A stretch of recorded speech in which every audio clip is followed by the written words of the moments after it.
The young woman stood next to the crib, peering at the sleeping baby. She couldn't bear the child and was ready to lose her cool. Of course, she didn't mean to harm the baby, but Sophia was quite fed up, especially with her mind clouded by alcohol. This child served as a painful reminder that her husband had been married before, and this baby was the result of their past love. Sophia felt anger every time she looked at the child, but she had no choice but to endure Christina's antics, even though she didn't want to. Sophia wished for her own kids as son or daughter with Adrian, and she didn't care about what would happen to Christina. Frustrated, Sophia left the nursery for the kitchen, where she received a message from her spouse and started setting the table. She prepared a meal and brewed some coffee while glancing out the window. Soon his car appeared, and she flinched, unsure why she reacted that way. She had been anticipating this moment to have a much-needed conversation. Sophia had tried to start this conversation before, but fear always held her back. She was afraid that if she gave him an ultimatum, her or the girl, he might leave her. She didn't want to share a roof with his child from his previous marriage, even though she had no connection to the girl. Adrian entered the apartment, shaking off the snow from his coat, which instantly melted onto it. He was covered in snow, even though it was only a short walk from the car to the entrance. After removing his boots, he went straight to the shower to warm up. And when he emerged, he changed into fresh clothes and made his way to the kitchen. Sitting down at the table, Adrian appeared far from cheerful. In fact, he had been in a sour mood lately, with work problems piling up and affecting his family life. He glanced at his wife, knowing she was about to start an uncomfortable conversation that wouldn't make him happy.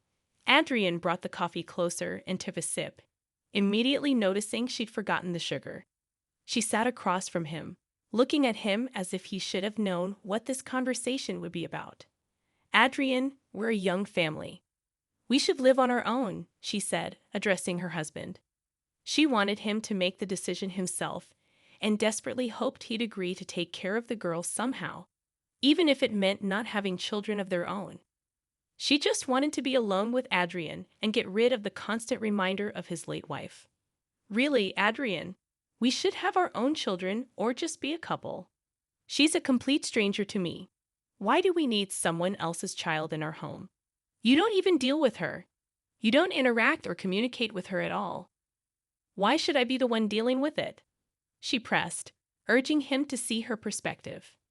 Adrian replied calmly, well, let's start with the fact that you're a woman. He felt anger brewing inside him, irritated by his wife's repeated conversations on this topic. It seemed she would continue until the very end. He continued, why do I have to listen to all this right now?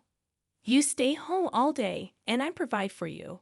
All you're required to do is clean the house, cook meals, and take care of the child. That's it. Instead of saying thank you for my constant hard work, I have to listen to your complaints. Sophia, exasperated, retorted, yeah, whatever, Adrian. What complaints? I just want us to be a happy family, not like we took in a girl no one wants. I understand if you actually cared for her, spent time with her. But you brought her home like a pet, and I'm stuck dealing with her. Sophia calmly expressed her frustration, though there were hints of tension in her voice, like she was on the edge of losing her cool. She had promised herself to keep the conversation civil this time, hoping to avoid the outbursts that hadn't worked in the past.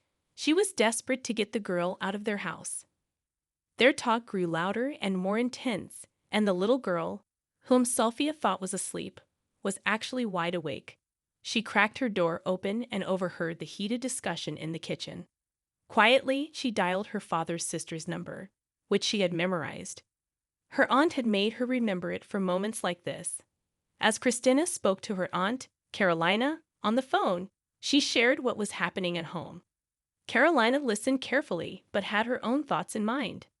She assured the little girl that she would handle everything and told her not to worry.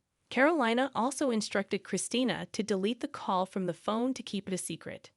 Christina hung up, erased the call, and returned to her room, still hearing her parents argue in the kitchen.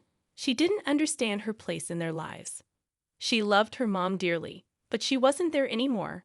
All she had was her dad, who seemed indifferent, and her stepmother, who couldn't stand her. In her room, Christina tried to distract herself, clutching her favorite toy her mom had given her. She tried to fall asleep, all the while hearing her parents' unpleasant conversation in the background.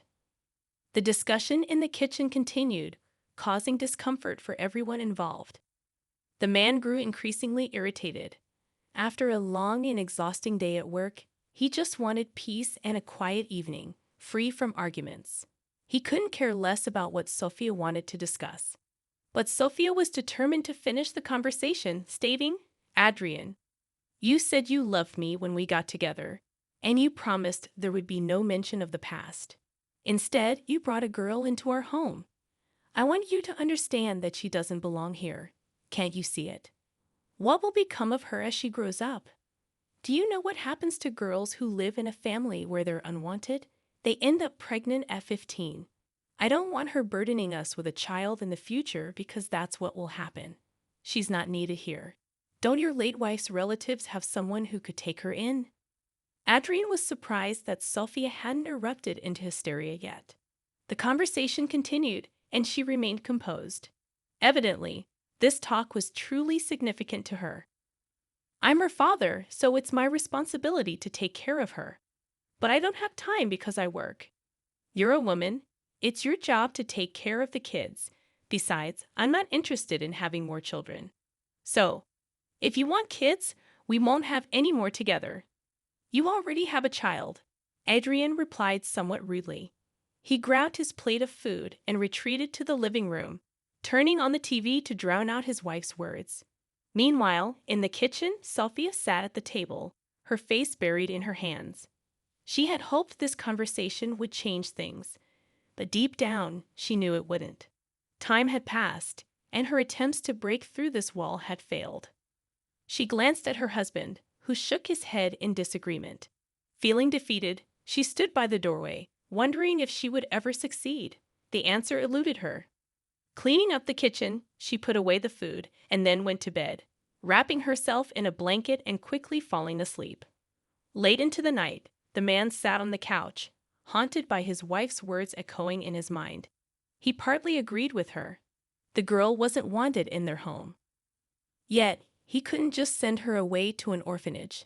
Days passed, marked by a biting cold that arrived unexpectedly early. Winter had come with a fierce chill, freezing everything in its grasp. The man kissed his wife goodbye and ventured into the snowstorm, bundling up against the icy winds. His wife watched, worried about his journey. Lately, she'd have been preoccupied with thoughts of his ex-wife's fate, a tragic car accident that left him with their daughter. The girl's presence in their home irked Sophia. She and her husband had agreed to send her away to a boarding school once she grew older. But Sophia didn't want to wait. Frustrated, she poured herself wine, trying to cope with the situation. Meanwhile, the little girl, half awake, stumbled in the dark, knocking over a glass and Sophia's favorite mug. Sophia's temper flared unexpectedly. She scolded the girl, her anger boiling over. Eventually, in her frustration, she locked the girl out on the icy balcony, leaving her alone in the freezing night. The little girl was only wearing a thin tank top, and in that cold weather, she quickly felt the freezing chill. What happened next is too scary to even think about. Adrian had a really tough day at work that drained him emotionally. To cope, he met up with an old friend, went to a bar, danced with young girls, and only after that did he go home. It felt like a little break, a sigh of relief. His exhaustion had built up so much that he couldn't see anything around him. Work, constant fights with his bosses, pending projects. It was overwhelming. Tired, he looked around. The snow-covered city made him feel sad. He longed for the time when he was married, working from home, his ex-wife taking care of the child, bringing him sandwiches while he worked. They used to sit on the balcony in the evenings, wrapped in blankets, sipping coffee while the little one slept in the cradle. But after his wife's death, he stopped feeling anything for the little girl. It was as if all his emotions towards her vanished. The car was parked near the entrance, but he couldn't bring himself to get out. He wished he could go back to the past, to be happy again. He loved his ex-wife deeply, mourned her when she passed, and that pain lingered within him. He finally got out of the car, entered the building, climbed the stairs to the apartment, and went inside. When Adrian returned from work, he saw a horrifying scene. The living room was in shambles. His intoxicated wife and her friend lay on the couch, but their child was nowhere to be found. The balcony door was wide open. Panicked, Adrian rushed to the balcony and saw small footprints and abandoned shoes. He shook his wife, trying to get answers, but she was unresponsive. He closed the balcony door, feeling a mix of shock and confusion. Adrian decided not to take any drastic steps until his wife sobered up. He forced her into a cold shower, gave her coffee, and repeated the process until she could talk properly. She was shivering and still couldn't explain what had happened. He left his wife alone and returned to the living room, leaving her with her friend. Adrian was shocked by what had happened. He couldn't sleep until 4 a.m., realizing he had to work the next day, or rather that day. He kept wondering where his daughter could be. Sophia could only speak clearly by 6 in the morning. Adrian couldn't fathom why she felt so terrible. He was afraid to imagine the mess they had gotten into. Sophia said his sister had taken little Christina. Adrian froze, not understanding why Caroline was involved. Without dealing with his wife, he quickly got ready and went to work. Throughout the day, he couldn't shake the need to visit Caroline and have a proper conversation with her. After work, despite the heavy snowfall, Adrian drove to his sister's place at the other end of the city. He parked near her familiar house, knocked on the gate, shivering in the cold. Caroline appeared at the doorstep, a beautiful young woman with long braided hair. She led her brother inside, and he explained he couldn't stay long due to the snow. Adrian questioned why Caroline had taken Christina in the first place. She told him that a few days ago, Christina had called her, saying her stepmother was tormenting her. When Caroline arrived, she found the girl in a terrible state because Sophia had put her on the icy balcony in just a tank top. Caroline quickly took Christina to the hospital, wrapping her in a fur coat to warm her up. Meanwhile, Sophia was busy getting drunk with her friend, completely unaware of what was happening. The doctor assured them that Christina would be fine, but they needed to keep her under observation due to severe hypothermia. Caroline couldn't understand Adrian's calm reaction. She was furious that he hadn't protected his daughter. A real father, she thought, would have confronted his wife for nearly killing their child. Despite her frustration, Adrian didn't say anything, leaving his sister to question his lack of action. He told his sister, "I even agreed that we would send her to a boarding school once she reached school age, but apparently she decided not to wait. We understand that we don't need her," Adrian said honestly. Carolina was shocked but chose not to argue. She changed the subject, deciding that if Adrian didn't want the girl, she would raise her herself. She found herself in a similar situation in her own childhood when she was unwanted by her family. Adrian came back home the next day after work, feeling a strange mix of emotions. He looked at his wife, who was clearly worried about him.